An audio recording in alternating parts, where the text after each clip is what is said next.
हरिओम विद्यार्थी, हरिओम हरिओम। ठीक हो? चलो, आज हम लोग पिछले क्लास में जो कविता पढ़े थे द सोल्जर, उसी का ऑब्जेक्टिव क्वेश्चन करना है। ऑब्जेक्टिव क्वेश्चन जो मल्टीपल चॉइस होता है, मैंने तो डायरेक्ट आंसर लिख दिया है, लेकिन वह 4 ऑप्शन देगा। 2019 और 20 में इस चैप्टर से जो क्वेश्चन पूछे गए उसको ही मैं बोर्ड पर अभी लिखूंगा। सोल्जर मीन्स सैनिक, जानते हो ना?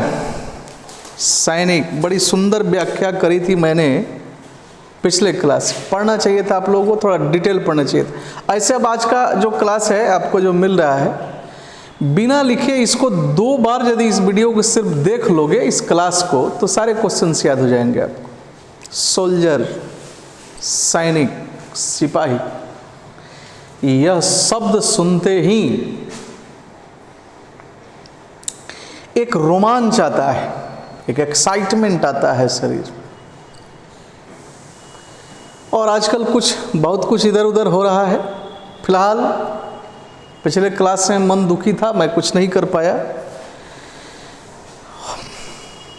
बट आज I salute the brave sons of Mother India who sacrificed their lives some days back, some days before,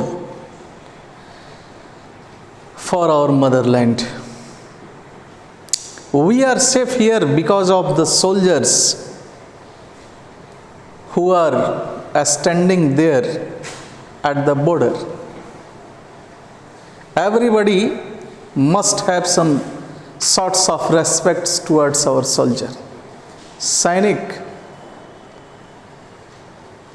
एक बात है, सीमा पर तो सैनिक लड़ते ही हैं, जो सोल्जर हैं हमारे, लेकिन सिर्फ सैनिकों के लड़ने से देश सुरक्षित नहीं रहता। I don't think so. Every citizen of a country must think somewhat in the form of a soldier. Only then we can protect, we can save our motherland, our country. I am not talking about a particular country only, but the country in general. देश के हर नागरिक एक soldier के form में अपने आप को सोचना चाहिए। वे जो सीमा पर लड़ रहे हैं, लड़ते हैं, वे तो हैं ही, हमारे लिए अपना सर्वस्व बलिदान करते हैं, लेकिन हम भी एक सैनिक के भूमिका में आ सकते हैं। We can also do something for our country. अब क्या करना है, वी हैव टू डिसाइड। तो I have decided something and now the things are left upon you. You have to decide what you can do for your country, for your motherland. I hope you will decide something worthwhile. Just move on. अब हम लोग मैं कुछ लिख रखा हूं जी, उसको देखते हैं।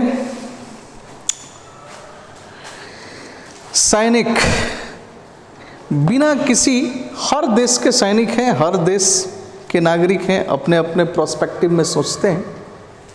फिलहाल मैं आम एन इंडियन, आम हिंदुस्तानी,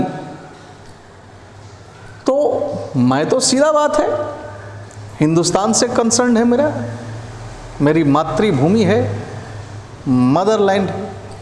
मैं कहना चाहता हूँ, हमें दुनिया से क्या मतलब, हिंदुस्तान है वतन मेरा। हमें दुनिया से क्या मतलब, हिंदुस्तान है वतन मेरा।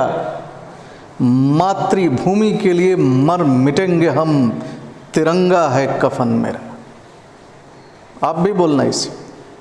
अब आ जाओ, ऑब्जेक्टिव क्वेश्चन देखो। पहला है, the poem the soldier was composed या रिटन। दोनों दे सकता है, कंपोज्ड भी दे सकता है, ऑब्लिक करके रिटन भी दे सकता है, बाई। या इसको ऐसे भी पूछ सकता है कि हु कंपोज्ड या रोट द पोएम, यानी किसने इस कविता द सोल्जर को लिखा, कंपोज करा। आंसर आपको मालूम है, रूपर्ट ब्रूक ने लिखा। Next question, Rupert Brooke was born in, ध्यान रखना ये दोनों याद करना जरूरी होता है। Rupert Brooke was born in 1887, 1887 में इनका जन्म हुआ, एंड ही डाइड इन, ऐसे दे देगा, आंसर है तथा वो मरे, आंसर है 1915। ऐसे भी क्वेश्चन पूछ सकता है, Rupert Brooke was born in the year dash, तो खाली यदि जन्म को पूछता है तब भी आपको याद रखना है, मृत्यु को पूछता है तब भी हमें याद रखना है। थर्ड क्वेश्चन है, पहले ही डैश दे दिया, described Rupert Brooke as the handsomest, ये पढ़ाया था मैंने, देख लीजिएगा पिछला class, handsomest young man in England, यानी किसने रूपर्ट ब्रूक साहब को इंग्लैंड में सबसे हैंडसम युवा व्यक्ति कहा था, उस कवि का नाम है, यानी यहाँ आंसर के रूप में आप क्या रखो, यहाँ तो आपको 4 ऑप्शन देगा, उसमें से एक ही भी रहेगा, W.B. Yeats, your answer is there. इसको ऐसे भी पूछ सकता है, W.B. Yeats यहाँ रखेगा, W.B. Yeats described Rupert Brooke as the dash दे देगा, यंग मैन इन इंग्लैंड, तो आंसर क्या होगा, हैंडसमेस्ट, याद रखना। क्वेश्चन नंबर 4 है, Rupert Brooke died of dash, यहां इसको अंडरलाइन करा है, यानी इस एक क्वेश्चन में 3 आपका ऑब्जेक्टिव क्वेश्चन छुपा हुआ है जी। Rupert Brooke died of dash on April 23, 1915, यानी किस बीमारी से मरे 23 अप्रैल 1915 को, आंसर है सेप्टिसेमिया, या इसको शॉर्ट फॉर्म में सेप्सिस भी कहा जाता है, मैंने दोनों लिख दिया है, ऑप्शन में जो आएगा आपको आंसर देना है। ऐसे भी पूछ सकता है, Rupert Brooke died of sepsis on April dash 1915, तो आपको यहाँ 23 भरना है, यहाँ दे दिया, यहाँ डैश दे दिया, तो आपको 1915 भरना है। Is that clear? Next 3 question का एक ही आंसर होगा। Rupert Brooke is remembered as a dash poet, या Rupert Brooke was a dash poet, या छठा या करके भी आप इसको ले सकते हो जी, या करके ले सकते हो,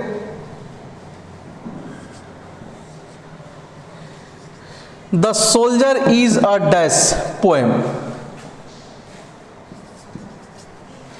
रूपर्ट ब्रूक इज रिमेंबर्ड, यानी रूपर्ट ब्रूक को याद किया जाता है as a dash poet, answer क्या होगा, वार पोएट, ध्यान रखिएगा वार पोएट थे। या ऐसे भी पूछ सकता है कि Rupert Brooke was a dash poet, तब भी आंसर वार होगा। The soldier is a dash poem दे दिया, तब भी आपको आंसर में क्या देना है, वार पोएम है। नेक्स्ट क्वेश्चन है, the poem the soldier has been composed in the form of a, यहाँ इस अ को दे भी सकता है, नहीं भी दे सकता है, आंसर होगा सनेट, याद रखिएगा, यह सनेट के फॉर्म में लिखा गया है, 14 लाइन की यह कविता है। सनेट को मैंने बताया था, sonnet is a poem of 14 lines, यह मैं लिखवा चुका हूं पिछले क्लास में, आप देख लेना। अब आओ थोड़ा ध्यान देना जरा से, इसको आप स्नैपशॉट लेकर लिख लेना जी, छोड़ना नहीं। 2-3 क्वेश्चन बनाते हैं हम लोग जो एग्जाम में पूछे गए हैं।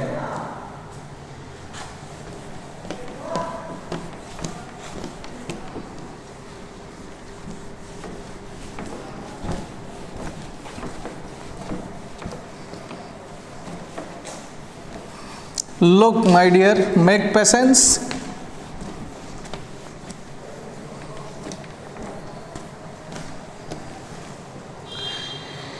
मेरे पास 2019 का क्वेश्चन है,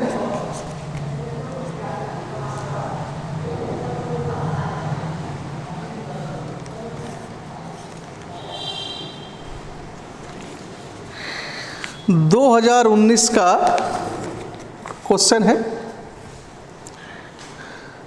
और यह सेट नंबर नहीं, ये तो शायद 2020 का है, इसको भी बनवाता हूं, पहले 2019 का। 2019 2019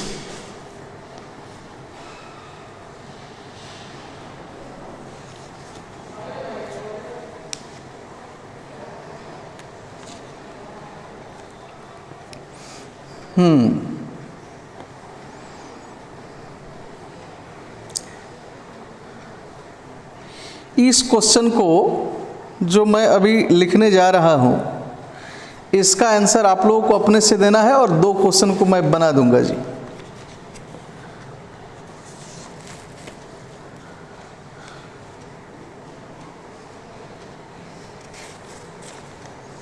लुक हियर,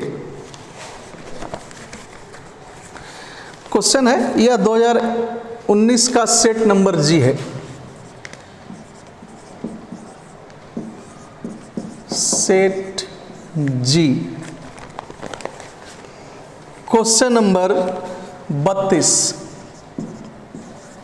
कह रहा है द लाइन, क्वेश्चन नंबर 32 है, question number 32, the line in hearts at peace, in hearts at piece,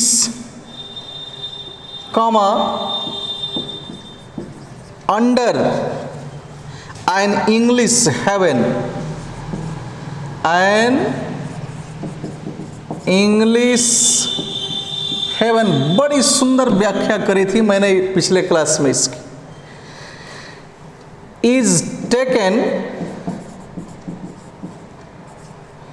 from dash. नीचे 4 ऑप्शन है। ऑप्शन नंबर ए है ओड टू एटमन,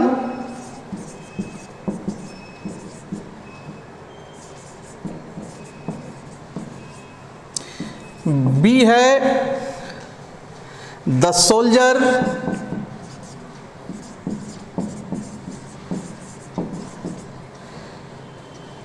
सी है, मैं नीचे लिख दे रहा हूं जी, सी है सॉन्ग ऑफ माई सेल्फ,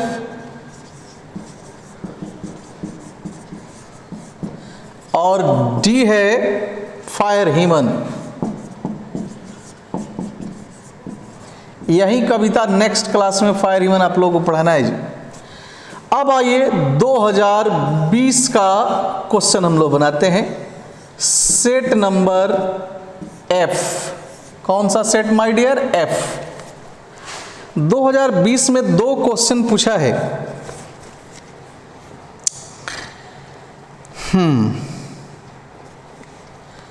पहला है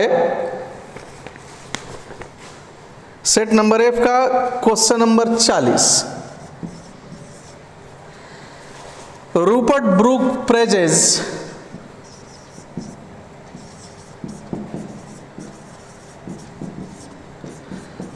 प्रेज मीन्स होता है प्रशंसा करना, प्रेजेस। और उसके बाद नीचे 4 ऑप्शन दे दिया है। Option number A England, option number B Germany, option number C Russia, और ऑप्शन नंबर डी अमेरिका।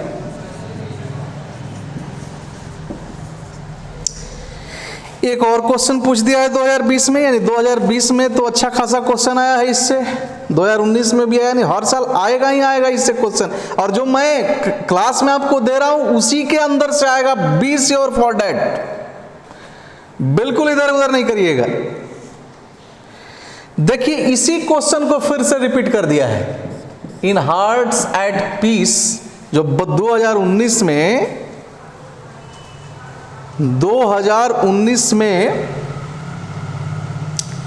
जो क्वेश्चन 32 था, वही क्वेश्चन 2020 के सेट नंबर एफ जो मेरे पास है, इसमें इसको बना दिया है 43 और थोड़ा सा शॉर्ट कर दिया है। देखिए क्या किया है, इसमें द लाइन लिखा है और यहां सीधे लिख दिया है इन्वर्टेड कॉमा शुरू करके, in hearts at peace under an English heaven, under an English haven.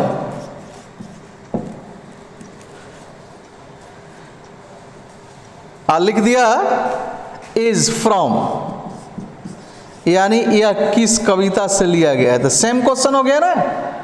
अब ऑप्शन नंबर ए में यहां दिया है ओड टू एटमन, यहां ऑप्शन नंबर ए में यहां भी ओड टू एटमन था, यहां भी है ओड टू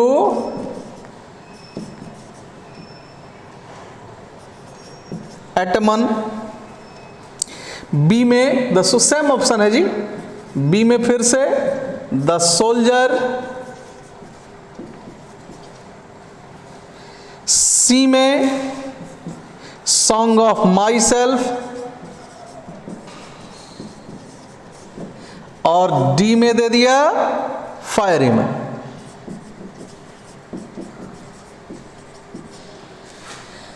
चलो ये दो क्वेश्चन है 2020 के 40 और 43, और एक क्वेश्चन है 2019 का।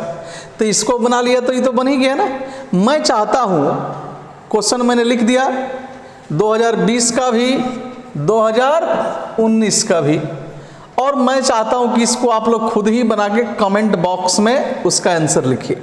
ग्रामर का जो होमवर्क मैं देता हूं ग्रामर के क्लास में उसका आंसर बता देता हूं, लिटरेचर का जो होमवर्क देता हूं उसको लिटरेचर के क्लास में मैं उसका आंसर बता देता हूं।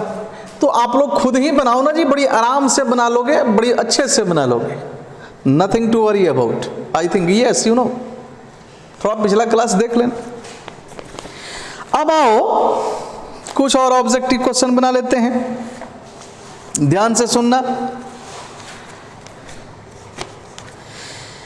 पेज नंबर 152 B1 कह रहा है रीड द फॉलोइंग सेंटेंसेस, निम्नलिखित वाक्यों को पढ़िए, and write T for true and F for false statement. जो सही है उसके सामने T लिखना है और जो फॉल्स है उसके सामने F लिखना है।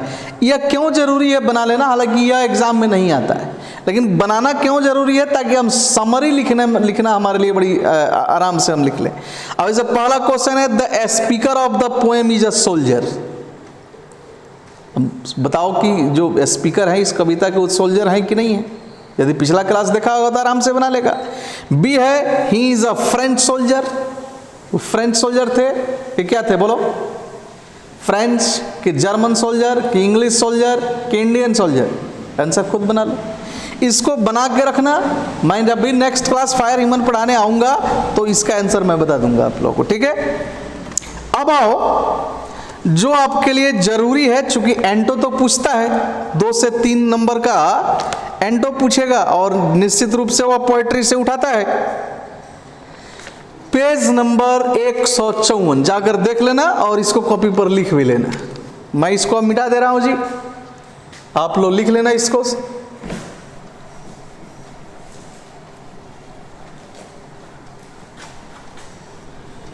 पेज नंबर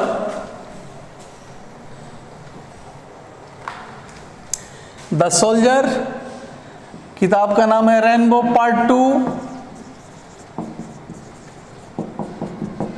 चैप्टर है हम लोगों का कौन सा पोएम है, 'द सोल्जर'।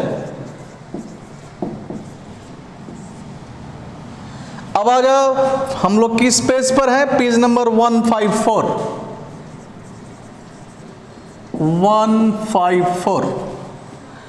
और क्वेश्चन बना रहे हैं D3 का एक्सरसाइज 1। D3 एक्सरसाइज 1 जाकर देख लेना। क्वेश्चन कह रहा है right the antonyms, antonyms means विपरीतार्थक यानी उल्टा, of the words given below, यानी नीचे दिए गए शब्दों का उल्टा आपको लिखना है। इंग्लिश में दिया है, आपको इंग्लिश में ही लिखना है। अब देखो 2, 4, 6, 8, 10 वर्ड्स दिए हैं, तो मैं आंसर के साथ लिख दे रहा हूं जी डाई। डाई मीन्स मरना, जानते हो। अब बताओ इसका उल्टा क्या होगा, इसका उल्टा होगा लाइव या सरवाइव। यानी जीवित रहना, मरना उल्टा जीवित रहना, आप समझते हो। दूसरा उसके डाई के ठीक नीचे है जेंटिलनेस। जेंटिलनेस का अर्थ मैं लिखवा चुका हूं, सज्जनता। तो इसका उल्टा क्या हो जाए, सज्जनता, यानी सज्जन पुरुष में सज्जनता का गुण पाया जाता है। तो इसका उल्टा क्या हो जाएगा यार, निर्दयता नहीं होगा ना। तो अनकाइंडनेस या ब्रूचुअलिटी भी कह सकते हो। इसका एंटो होगा अनकाइंडनेस या ब्रूचुअलिटी। आप अनकाइंडनेस को फॉलो करें, ब्रूचुअलिटी, बर्बरता इसका हिंदी होता है। अब आ जाओ, फिर ऊपर चलते हैं, फॉरेन है। फॉरेन, फॉरेन का हिंदी जानते हो, विदेश। तो विदेश का उल्टा क्या हो जाएगा, स्वदेश, यानी डोमेस्टिक। कॉपी पर एकदम होना चाहिए। आप या तो 2 बार 3 बार वीडियो देख लो कि हमेशा के लिए याद हो जाए, या इसको कॉपी पर लिख लो, जैसे भी कर सकते हो। You have to memorise it. जब भी हम लोग क्लास में बैठेंगे ये सारी चीज मैं आप लोगों से पूछूंगा जी। उसके नीचे है पीस। पीस मीन्स शांति, जानते होंगे आप लोग। तो शांति का उल्टा क्या हो जाएगा, अशांति, लड़ाई या संघर्ष। इसका होगा उल्टा कॉन्फ्लिक्ट। कॉन्फ्लिक्ट मीन्स वही लड़ाई या संघर्ष। नेक्स्ट, फिर चलते हैं तीसरे रो में, रोम। रोम का मैं अर्थ लिखवाया था, घूमना फिरना भटकना। इसका उल्टा क्या हो जाएगा तब, घूमना फिरने का उल्टा क्या होगा, रुक जाना, स्टे कर जाना। यानी इसके उल्टे एंडोनिमस के रूप में आप स्टे याद रखो। हेवन, हेवन मीन्स स्वर्ग होता है, जानते होंगे। तो स्वर्ग का उल्टा तो सीधा सीधा है हेल, नरक। या परगटरी भी आप कह सकते हैं जी, लेकिन हेल को आप फॉलो करिएगा, परगटरी। परगटरी का हिंदी जानते हो कि मैं लिख दूं, लिख दूं, पाप मोचन स्थान होता है, यानी वहीं जहां पर पाप कर्मों का सजा दिया जाता है। तो स्वर्ग जिसमें आराम मिलता है, परगटरी जहां पर हमारे किए गए कर्मों का हिसाब होता है। परगटरी पाप मोचन स्थान। अब इधर आते हैं, फिर चौथे रो में ऊपर चलते हैं, एविल। एविल मीन्स बुराई, जानते हो ना। तो बुराई का उल्टा क्या हो जाएगा बोलो, अच्छाई, यानी गुडनेस। या आप वर्चुअस भी कह सकते हो। नेक्स्ट,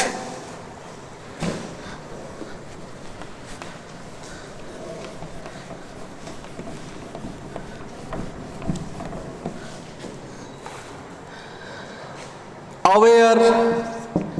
अवेयर मीन्स सचेत होता है, सचेत माने जागरूक, सावधान। उल्टा क्या करोगे, अनअवेयर या इग्नोरेंट भी कर सकते हो। अनअवेयर माने असावधान, असचेत, या इग्नोरेंट सेम होगा। नेक्स्ट, लास्ट रो में इटर्नल। इटर्नल मीन्स अमर, जो परमानेंट रहे। तो अमर यानी जो अस्थाई, आप इसको अस्थाई भी कह सकते हैं। अब इसका उल्टा ट्रांजिएंट।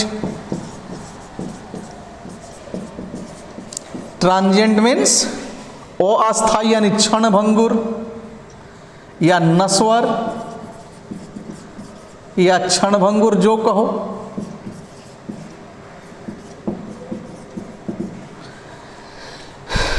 कंसेल्ड, इसका हिंदी मैं लिखवा चुका हूं आप लोगों को, द सोल्जर के में था भी कंसेल्ड।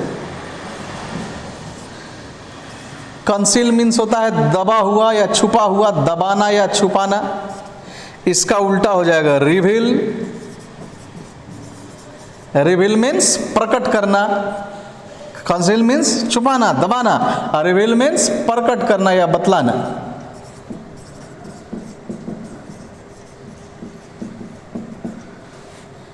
याद कर लेना जी, आएगा एग्जाम में क्वेश्चन, निश्चित रूप से आएगा।